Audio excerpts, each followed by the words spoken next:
Yesterday he was acting. I think it was something that was a form of expression from when I was very young. I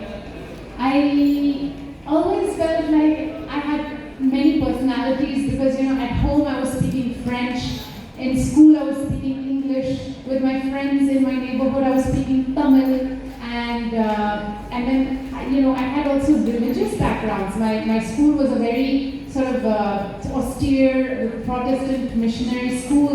My parents were Aurobindo followers.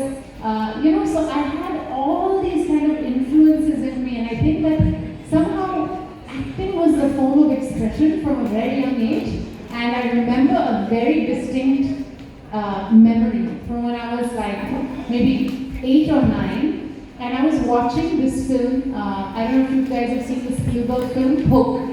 It's about Peter Pan, right? And in there is Julia Roberts playing Tinkerbell. Now, up to this age of 8, for me, Tinkerbell and all fairies were these perfect beings. They had like ethereal long hair, they were floating around, they never did anything wrong. And then here comes Julia Roberts, who plays this firefly from hell, and knocks everything over, and it's dressed in shorts, a tomboy with short haircut. And I was like, oh, that means I can be a fairy too. It gave me this kind of sense of hope that you can reinvent the stereotype. And I think that was the first instant where it started, that dream of wanting to embody different things started to appear. And you felt theatre was the first step towards it? Yeah, for sure. In my school there was a drama festival every year, and I used to participate, and one of the major parts I got was the Queen Titania in Midsummer Night's Dream by Shakespeare.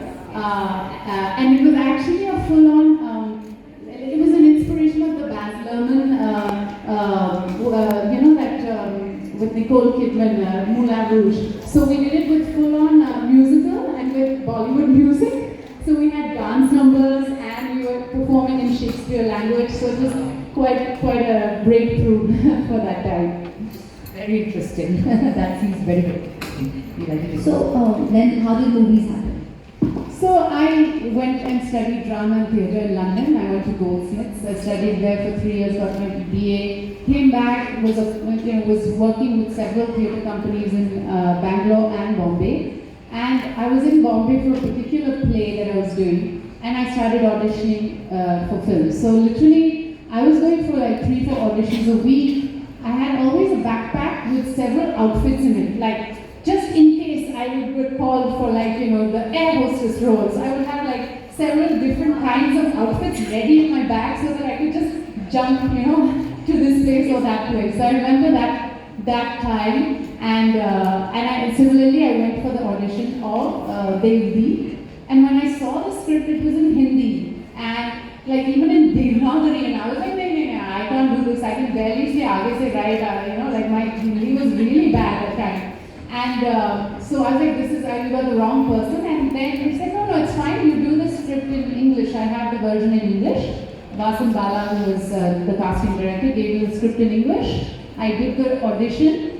I left from there, and I was waiting for my bus to go back to Bandra. Those days I didn't have money, and I got a call from Anand Kashyap saying, you can act, come back.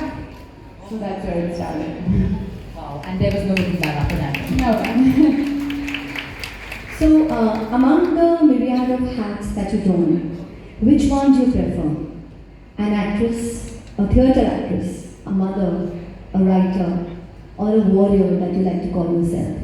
Or a clown, how you said in the beginning. Yeah, clown, I didn't want to say that though.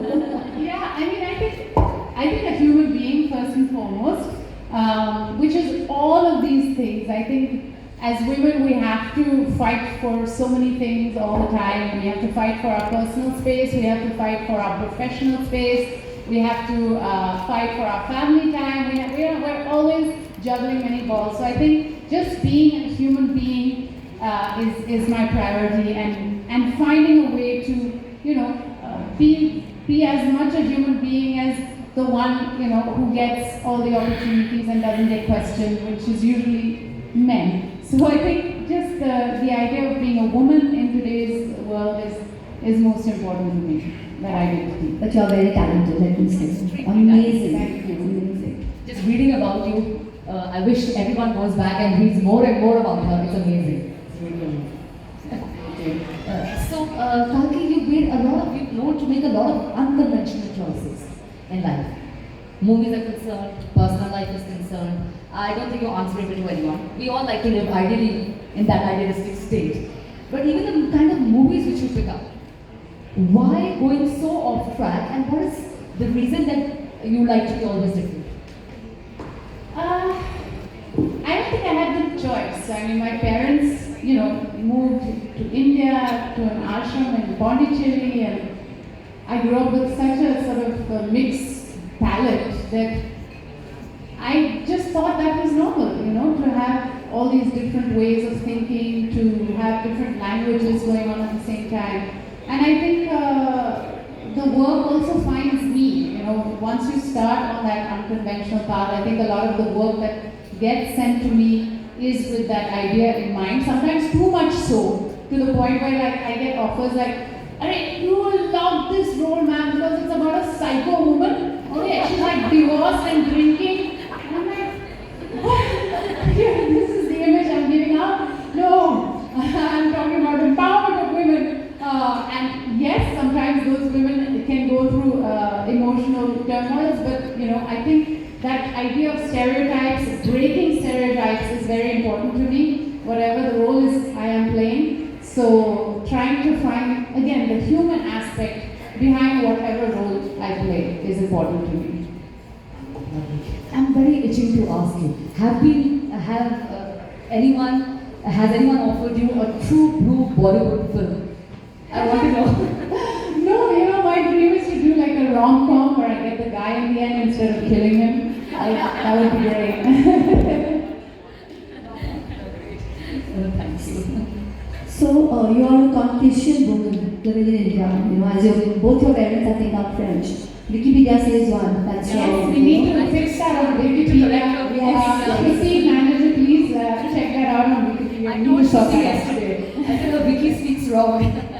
Yes. So, to what extent has your background defined you in Bollywood? Like, was it difficult to get that space in, because Indian looks is something that they're looking at. So, tell us this journey. Yeah, this question of identity is a big one for me because I feel fully Indian, I feel fully French because of the influences of my parents, the French movies I grew up with. But at the same time, I was born in Periyamudala, Chavadi. It's a village in South India. I speak Tamil. I'm from South India, and so it's very hard for people to understand that, and I get very frustrated. I remember when I was very early in my career after Devdi, and some journalist who didn't know my background was like, so do you like India? Do you like spicy food? And I was like, Ayo, Anna, someone that I